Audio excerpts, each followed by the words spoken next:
Hello friends, तो आप देख रहे हैं NGRX की प्लेलिस्ट की चौथी वीडियो। और आज हम पढ़ने वाले हैं सेलेक्टर के बारे में। तो अगर आप पहली बार मेरी वीडियो में आए तो मैं आपको बता दूं कि हमने एक NGRX की प्लेलिस्ट स्टार्ट की है, जहां पे अभी तक हमने की UI कंप्लीट किया था एंड यहाँ पे हमने कुछ फंक्शनैलिटी बनाई, जैसे एक्शन कैसे डिस्पैच होता है। ये आप देख सकते हैं, यहाँ पे नंबर रिफ्लेक्ट हो रहा है, 0 दिख रहा है आपको, तो ये नंबर रिफ्लेक्ट होंगे। ठीक है, ये एक्शन की मदद से हो रहा है सारा। यहाँ पे हमने देखा एक्शन कैसे बनाते हैं, रिड्यूसर कैसे बनाते हैं, रिड्यूसर के अंदर कैसे एक्शन को हम सेटअप करते हैं एक्शन का, और कैसे रिड्यूसर में स्टेट को अपडेट करते हैं। ये हमने चीजें देख दी। सेलेक्टर हमने नहीं देखा, इफेक्ट हमने नहीं देखा था। फिर हमने ये देखा कि कॉन्फ़िग फाइल में कैसे हम अपने रिड्यूसर को सेट कर देते हैं, कॉन्फ़िगर कर देते हैं। और फिर हमने एक और चीज देखी थी कल कि कैसे मैं डेटा को रीड करता हूं। तो एक तरीका तो मैंने आपको ये बताया था कि this.store.subscribe और आपको डेटा मिल जाएगा, और या फिर आप ऐसे भी कर सकते हैं this.store.select। बात वही है, कोई ज्यादा अंतर नहीं है। तो यहाँ पे मेरे को स्टेट में क्या मिल जाता है, सारा डेटा मिल जाता है फ्रेंड्स। सारा डेटा मतलब कि जितने भी रिड्यूसर्स के डेटा होंगे, अब समझना इस चीज को। अब यहाँ पे मेरे पास की कितनी है, मेरे पास अभी एक की है। क्या एक ही की रहेगी? नहीं, मेरे पास मल्टीपल रिड्यूसर हो सकते हैं। जैसे ये काउंटर का है, वैसे मेरे पास और भी कुछ हो सकता है, जैसे ऐड टू कार्ट का भी हो सकता था मेरे पास एक रिड्यूसर। मतलब रिड्यूसर कह रहा हूँ, मतलब स्टेट मेरे पास मल्टीपल हो सकते हैं एक एप्लीकेशन में। तो जो भी मेरे पास की रहती, की मदद से हम यहाँ पे एक्सेस कर लेते थे। ठीक है, स्टेट डॉट जो भी मेरी की है, काउंटर जैसे की है मेरी, और फिर यहाँ पे आ जाएगा काउंट। तो काउंट क्या है मेरा, जो भी मेरा यहाँ पे आप देखोगे इज लोडिंग एरर, ये मैं एक्सेस कर सकता हूँ काउंटर के अंदर से। तो सिंपल से हमने ये अभी तक किया था सेलेक्ट में। बट फिर मैंने यहाँ पे बोला था कि यार सेलेक्ट में हो क्या रहा है ना, कि मेरे को हर बार सारा डेटा मिल रहा है। अब मैं एक बार यहाँ पे कंसोल में आपको ले जाता हूँ। अब यहाँ पे आप देखोगे इंक्रीमेंट, अभी मेरे को 5 6 ये आ रहा है, बट ये आ कैसे रहा है, state dot counter dot count. यार मेरे को काउंटर से काउंट निकालना है, मतलब मुझे पूरा डेटा नहीं चाहिए। मान लो अगर मेरा कोई भी स्टेट चेंज होती है ना, अगर आप यहाँ पे ध्यान दोगे, अगर मेरी इज लोडिंग चेंज हो गई, काउंट में कोई चेंजेस नहीं था, एरर में कोई चेंजेस नहीं था, फिर भी मेरे को काउंटर एरर में मिलेगा, मतलब मुझे पूरी स्टेट हर बार मिलती रहेगी। तो इससे बचने के लिए फ्रेंड, बचने के लिए नहीं कहेंगे, इसका एक मॉडिफाइड वर्जन या फिर हम बोले कि बेहतर तरीके से करने का होता है सेलेक्टर। अब फ्रेंड सेलेक्टर बहुत ही ज्यादा आसान है क्रिएट करना, बहुत ज्यादा सिंपल है। जैसे अभी तक हमने एक्शन देखे थे, एक्शन में क्या किया हमने, क्रिएट एक्शन किया और एक नाम डाल दिया, एक स्ट्रिंग डाल दी जो कि यूनिक होती थी। अब सेलेक्टर भी हमारे पास ऐसे ही कुछ होने वाला है। तो चलिएगा देखो, हम क्या बोलते हैं, हम बनाते हैं एक कॉन्स्ट सेलेक्ट, एक नेमिंग कन्वेंशन है सेलेक्ट। जैसे सेलेक्ट मैंने लिख दिया, फिर मैंने बोला काउंटर और फीचर, ये हमारा एक नेमिंग कन्वेंशन है, हम इस तरीके से लिखते हैं। ठीक है, अब मैंने बोला क्रिएट फीचर सेलेक्टर, और ये मेरा इंपोर्ट हो गया स्टोर के अंदर से। मैं थोड़ा सा फॉन्ट बढ़ा देता हूँ और इसको साइड से कम कर देता हूँ। ठीक है फ्रेंड्स, अच्छा यहाँ पे पता है एक चीज है, अब ये क्या करेगा, आप बोलोगे यार ये समझ नहीं आया करेगा क्या। अब ध्यान दोगे, यहाँ पे क्रिएट फीचर सेलेक्टर क्या करता है, ये बोलता है कि भाई आपकी कॉन्फ़िग में कौन सा आपको सेलेक्टर चाहिए, आपको किसको रीड करना है। मेरे पास सिंगल रिड्यूसर नहीं हो सकते, मेरे पास n नंबर ऑफ रिड्यूसर्स हो सकते हैं। यहाँ पे n नंबर ऑफ रिड्यूसर्स, और n नंबर ऑफ रिड्यूसर्स होंगे तो n नंबर ऑफ कीज होंगी। जैसे यहाँ पे काउंटर की है, और भी कीज हो सकती है। तो यार हमने पता क्या बोला, हमने बोला सिलेक्टर को कि पहले तो आप ये डिसाइड करो कि आपको कौन सा रिड्यूसर से डेटा रीड करना है, कौन सी आपकी स्टेट है। तो जो भी है वो मैंने उसकी की यहाँ पे रख दी, वाली की उठा के रख दी। ओके, अब पता इससे हुआ क्या, केवल इतना करने से, और साथ में हम यहाँ पे ना ये भी दे देते हैं स्टेट का नाम, काउंटर स्टेट, मैं इस तरीके से दे देता हूँ। इतना करने भर से मेरे पास पता क्या हो गया, अब इसमें मेरे पास, इसको मैं एक्सपोर्ट भी कर लेता हूं ऐसे। अब मेरे पास क्या हुआ फ्रेंड, ध्यान दोगे, अब मैं इसकी मदद से, ठीक है, इसकी मदद से मैं और सेलेक्टर्स बनाऊंगा। तो मैंने बोला कॉन्स्ट सेलेक्ट, अब समझ जाए इस चीज को कि मेरे पास स्टेट में क्या है।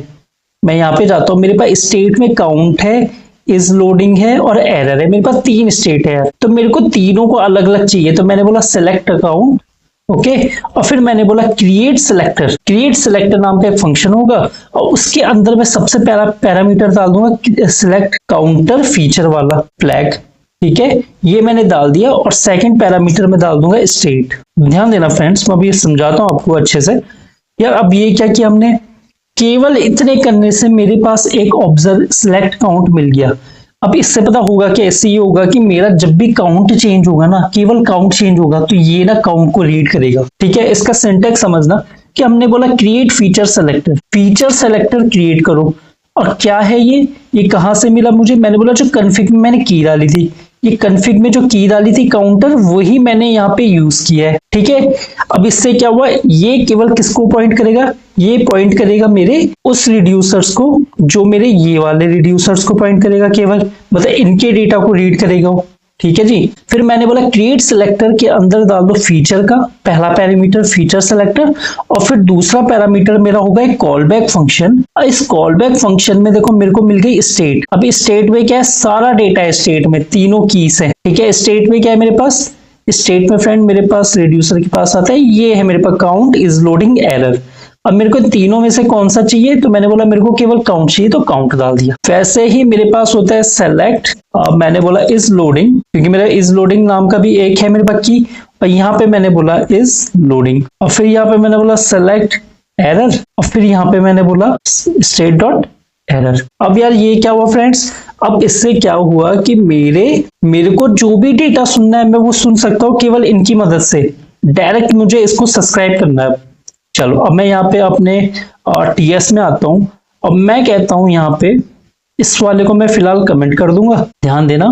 और मैंने बोला this dot sorry select count. ठीक है, सेलेक्ट काउंट मेरा आ गया। मैंने बोला डॉट। अब फ्रेंड्स ध्यान देना, इसको मैं डायरेक्ट नहीं करूंगा। ठीक है, ऐसे डायरेक्ट सब्सक्राइब नहीं करते हैं, हमारे पास एक तरीका होता है। ठीक है, तरीका हमारा यही है। अभी भी हमने बोला this dot store dot select. Okay, और सेलेक्ट के अंदर आप समझ गए होंगे हम क्या डालने वाले हैं। सेलेक्ट के अंदर हम डालने वाले हैं सेलेक्ट काउंट को, इस तरीके से। ठीक है, तो मैंने बोला इस वाले सेलेक्ट काउंट को गेट कर लो। और अब यहाँ पे आप बोल सकते हो सब्सक्राइब, तो यहाँ पे आपने लगा दिया कंसोल डॉट लॉग। तो डायरेक्ट सब्सक्राइब नहीं करना है, इस तरीके से करना है। अब मैं यहाँ पे आता हूँ, यहाँ पे देखो मैं डिक्रीमेंट किया, देखो यहाँ पे -6 आ गया। इंक्रीमेंट किया, देखो मेरी वैल्यू अपडेट होने पे लगी है यार। ठीक है, तो फ्रेंड मैंने क्या बोला कि यार this dot store dot select, और सेलेक्ट के अंदर मैंने डाल दिया अपने सेलेक्टर का नाम, जो भी मेरे को सेलेक्टर चाहिए था। मैंने बोला ये वाला सेलेक्टर चाहिए था। अब मेरे को बाकी डेटा से मतलब नहीं है, मुझे केवल वही डेटा मिलेगा जो चेंज हो रहा है। ठीक है, मुझे इज एरर और इज लोडिंग से कोई मतलब नहीं है। इतनी बात क्लियर हो गई? अगर आपको इतनी बात क्लियर हो गई तो देखो, अब देखो करने का तरीका क्या है। यहाँ पे हमने किया था ऐसे, तो मैंने बोला डॉट यहाँ पे सेलेक्ट, और यहाँ पे लिख दूंगा मैं सेलेक्ट काउंट। ठीक है, सब्सक्राइब तो हम करते नहीं ना, हम सब्सक्राइब नहीं करेंगे। हमने बोला काउंट डॉलर में मेरे पास ऑब्जर्वेबल आ गया, ध्यान देना। मैं डॉट सब्सक्राइब नहीं करूंगा, मैंने बोला इसको डाल दो इसके अंदर काउंट डॉलर में, और काउंट डॉलर को मैं यहाँ पे असिंक लगा के लिसन कर रहा हूँ। अब मेरे को ये चीज नहीं चाहिए। ठीक है, क्योंकि मेरे पास डायरेक्ट काउंट आ रहा है। देखिएगा यहाँ पे देखो 0 दिख रहा है, मैंने इंक्रीमेंट करता रहूंगा 4 5 6 7 8 9 10, और ये देखो डिक्रीमेंट हो रहा है, और यहाँ पे रिसेट भी हो रहा है। तो ये तो हो गया बहुत ही आसान। ठीक है फ्रेंड्स, हमारे सेलेक्टर का काम आपको समझ आ गया होगा। सेलेक्टर का सिंटैक्स भी बहुत सिंपल है। आपके जहन में अगर एक और डाउट आ रहा है कि क्या मेरी नेस्टेड ही नहीं हो सकता, ऐसा नहीं हो सकता कि मेरे पास एक की हो जो नेस्टेड हो? यार क्यों नहीं हो सकता है, बिल्कुल हो सकता है। चलो एक काम करता है, मैं आपको करके दिखाई देता हूँ। मेरा एक की होगा, मान लो, जो कि ऐसा होगा, जिसमें एक नेम होगा जो कि स्ट्रिंग होगा। ठीक है, मैं ये बोल देता हूँ, जैसे मान लेते हैं नेम, और यहाँ पे मैंने बोला दी। ठीक है फ्रेंड्स, अच्छा आप बोलोगे अब मेरे को की एक्सेस करना है तो कैसे करूंगा?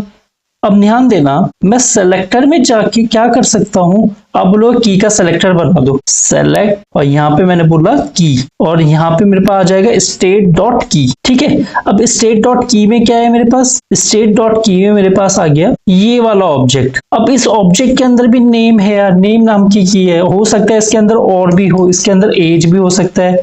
ठीक है, यहाँ पे मैं डाल देता हूँ एज भी हो सकता है।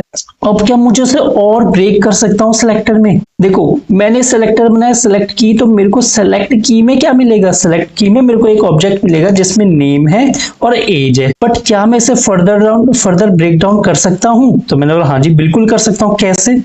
मैंने बोला सेलेक्ट की नेम, मैं इसका नेमिंग ऐसे करता हूँ, और यहाँ पे काउंटर फीचर डालने के बजाय मैं यहाँ पे डाल दूंगा सेलेक्ट की।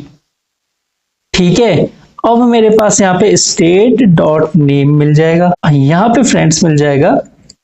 इसकी की को मैं चेंज करके यहाँ पे देखो एट एज। तब बात समझ आई। तो क्रिएट सिलेक्टर के अंदर मुझे क्या डालना है, क्रिएट सिलेक्टर के अंदर मैं फीचर डालना है इनिशियली, क्योंकि टॉप लेवल का है, क्योंकि टॉप लेवल का ऑब्जेक्ट है। अच्छा, फिर मेरे को नेस्टेड मिला, तो मैंने बोला मैंने नेस्टेड यहाँ पे डाल दिया इस तरीके से। मैं उम्मीद करता हूँ आपको ये बात भी समझ आ गई होगी। ठीक है, अभी मैं फिलहाल के लिए हटा देता हूँ, मुझे इसकी जरूरत नहीं है, जस्ट आपको समझाने के लिए कि ऐसा भी किया जा सकता है। चलो इसको हम रिमूव कर लेते हैं। अगर आपको कुछ भी डाउट होगा तो यार प्लीज आप पूछ लेना मेरे को। अब मैंने बोला यहाँ पे स्टोर डॉट सेलेक्ट, ये तरीका है, फिक्स है, और इसमें मैंने सेलेक्ट काउंट डाल दिया। अच्छा, मैं सेलेक्ट काउंट ऐसे ना लिख के मैं कुछ ये वाला स्टाइल यूज करना चाहूंगा यार, ये वाला। ठीक है, तो मैंने बोला स्टार एस और इसका नाम दे दिया मैंने काउंट सेलेक्टर, काउंटर सेलेक्टर। अब मैं यहाँ पे counter selector dot select count बोल लेता हूँ, थोड़ा ये बेटर है यार, क्योंकि देखो यार ऐसा हो सकता है ना कि सेलेक्ट काउंट और भी जगह और भी सेलेक्टर हो, ऐसे दूसरे स्टेट्स के लिए मल्टीपल हो सकता है ना, तो कंफ्यूजन हो जाएगा। तो इसलिए हमने बोला इस तरीके से सारा गेट कर लो, अब इसके अंदर से मैं सारा निकाल लूंगा। तो फ्रेंड्स, मैं उम्मीद करता हूँ आपको ये बात समझ आ गई होगी कि कैसे हमारा सिलेक्टर काम करता है। तो आज की वीडियो में हम केवल इतना ही रखेंगे सिलेक्टर्स के ऊपर। अब नेक्स्ट वीडियो में यार हम ना इफेक्ट के बारे में थोड़ा सा देखेंगे कि इफेक्ट कैसे हम लिखते हैं। ओके, और इफेक्ट के साथ मैं ना आपको ये भी बताऊंगा कि एक्शन की एक और प्रॉपर्टी होती है, एक्शन के अंदर एक और सेकंड पैरामीटर होता है, मैं वो भी इंट्रोड्यूस करने वाला हूँ। तो चलिए फ्रेंड्स, आज की वीडियो में इतना ही, बाकी मिलते हैं नेक्स्ट वीडियो में। अभी के लिए बाय बाय।